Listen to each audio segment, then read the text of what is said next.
शेतकरी मित्रांनो नमस्कार. आपल्याला माहिती आहे केळी पीक हे याला म्हणजे डेव्हलपमेंटला किती दिवस लागतात. आता जर आपल्या पाठीमागे जर हे केळी पीक बघितलं तर याला समजेल की तुम्हाला 5 ते 6 महिने झाले असतील असं तुम्हाला वाटेल, परंतु हे केळी पिकाला फक्त 3 ते 4 महिने म्हणजे 3च महिने कंप्लीट झालेत. आणि 3 महिने कंप्लीट झाल्यानंतर कशा पद्धतीचं डेव्हलपमेंट आपल्याला या पिकामध्ये दिसतंय. खरं तर ही आगळी वेगळी कथा आपल्याला म्हणता येईल. शेतकऱ्यांना खूप गोष्टी यामध्ये शिकायला मिळतील. खरं तर ते शेतकरी ज्यांचं हे शेत आहे आणि त्यांनी कशा पद्धतीचं नियोजन केलंय हे आपल्याला जाणून घेऊयात आपण. आणि यांनी वेगळे पण काय या केळी पिकामध्ये केलंय यांच्याकडून आपण जाणून घेऊयात. नमस्कार. नमस्कार. मला सांगा तुम्ही केळी पीक किती वर्षापासून घेता, म्हणजे याच्या आधी घेतलं होतं का? नाही, आता आधीच्या अगोदर 10 वर्ष आधी होती, मत आता नंतर वडिलांच्या काळामध्ये. वडिलांच्या काळात होती. ओके, बरं मला एक सांगा, तुमची गावामध्ये अशी केळी नाही आणि मी पण अशी एवढी डेव्हलपमेंट केळी पिकामध्ये बघितलेली नाही, बरोबर आहे. तुम्ही पण कदाचित बघितली नसेल दुसऱ्याची.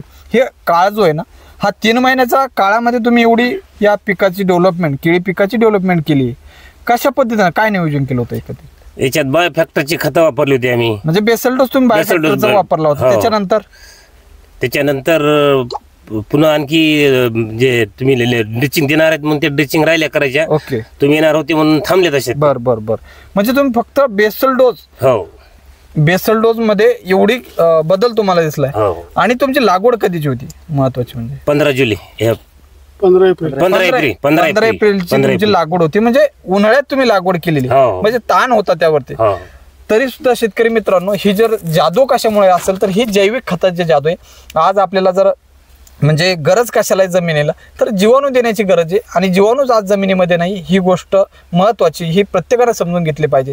त्यामुळे ही जर जादू तुमच्या पिकामध्ये दिसत असेल तर फक्त बायोफॅक्टरच्या खतामुळं दिसते असं तुमचं मत आहे. कारण ही जी बायोफॅक्टरची जी खतं आहेत ती एक्सलंट क्वालिटीची आणि बेटर क्वालिटीची ही खतं आहेत किंवा प्रोडक्ट आहेत. याच्यामुळे एवढा बदल आपल्याला हळद पिकामध्ये आणि ऊस पिकामध्ये, त्याचबरोबर अद्रक असेल, केळी असेल, अशा सर्वच पिकामध्ये आपल्याला बदल दिसतोय. तर तुम्ही म्हणजे बेसल डोस जो टाकलेला आहे, खरं तर यांनी जो बेसल डोस टाकलेला आहे तो म्हणजे बायोफॅक्टर कंपनीचा सुमका असेल, कॅल्शियम, मॅग्नेशियम आणि सल्फर हे दुय्यम अन्नद्रव्य त्यामध्ये होते.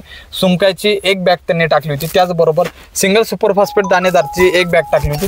त्याचबरोबर त्यांनी डीओचे सुद्धा म्हणजे ज्याला आपण बायोडीएपी म्हणू शकतो, ते बायोडीएपीची त्यांनी डीओची बॅग 1 टाकली होती. त्याचबरोबर इन्व्हिक्टस म्हणजे ज्यामध्ये ट्रायकोडर्माच्या स्पीसीज, ट्रायकोडर्मा व्हिरिडी असेल, ट्रायकोडर्मा हर्जियानम असेल, अशा स्पीसीज ज्यामध्ये होते, जे बुरशीनाशकाचं काम चांगल्या प्रकारे होईल अशी त्यांनी 1 इन्व्हिक्टसची बॅग सुद्धा त्यामध्ये वापरली होती. त्यामुळे हा बदल खरं तर तुमच्या पिकामध्ये दिसतोय. त्यामुळं त्यांच्यासोबत एक सर सुद्धा आहेत. सर काय सांगाल, आता तुम्ही तर केळी पीक घेताच आहे अनेक वर्षांपासून? केळी अनेक वर्षापासून घेतो. मी पहिल्यांदाच प्लॉट असा पाहतो की 3 वर्षामध्ये एवढा डेव्हलप, 3 महिन्यामध्ये एवढा डेव्हलप झालेला आहे. आज आतापर्यंत माझ्या पाण्यात आलेलं नाही असं. बरोबर. म्हणजे तुम्ही श्रेय कशाला द्याल या केळी पिकाचा? आता तर तुमचा बायोफॅक्टर कंपनीचं.